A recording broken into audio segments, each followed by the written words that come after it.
ওই দিন আমি একটা লাইভে আমি একটা অন্য এক মানে মানুষের কথার কারণে আমি ইমোশনাল হয়ে আমার চোখ দিয়ে পানি বের হয়ে গেছিল।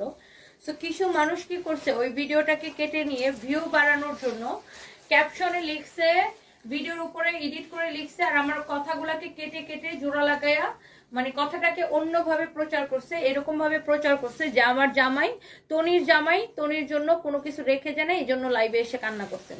মানে মানুষ একটু খারাপ কেন বলেন? এই ধরনের ক্যাপশন দিয়ে ভিডিওগুলো করে ছাড়ছে যে আমার জামাই নাকি আমার জন্য কোনো কিছু রেখে যায় নাই, এই জন্য আমি হচ্ছে যে লাইভে এসে কান্না করছি। কিরকম খারাপ মানুষজন চিন্তা করেন। আমি হচ্ছে মানুষের মানে নোংরা মন্তব্যের জন্য, মানুষের কটু কথার জন্য আমার হচ্ছে লাইভে চোখ দিয়ে পানি এসে গেছিল।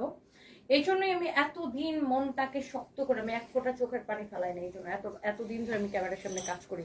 বাট ওই দিন আসলে আমি আমার ভিসা শেষ হয়ে গেছে, তো সবকিছু মিলে আমি এত মেন্টাল স্ট্রেসে ছিলাম যে আমার চোখ দিয়ে পানি এসে গেছিল।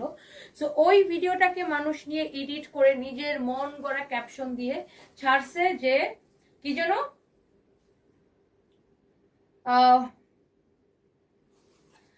আমার তনির জামাই কিছুই রেখে যায় নাই, তনির জন্য, এই জন্য লাইভে এসে কান্না করলেন। মানে কি করা উচিত ওদেরকে বলেন তো?